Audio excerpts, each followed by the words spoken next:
Over 70% of marshes in my hometown, San Diego, have been lost to pollution and development. These are vital habitats that sequester carbon and safeguard biodiversity. Community organizations are helping, but I learned it's hard to know what works and protection is unequal. We need more data to improve our restoration. So I built SmartRock, A low-powered, low-cost monitoring device that listens for indicator species like the Ridgway's rail.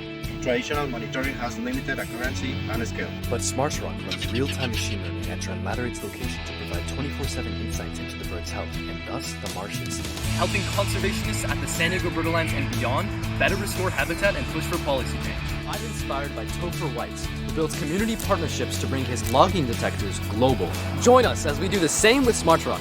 Reach out to have devices deployed in your habitat or learn how acoustic monitoring can help influence local policy on our website. Together, we can listen to, understand, and protect habitats across the world, one SmartRock at a time.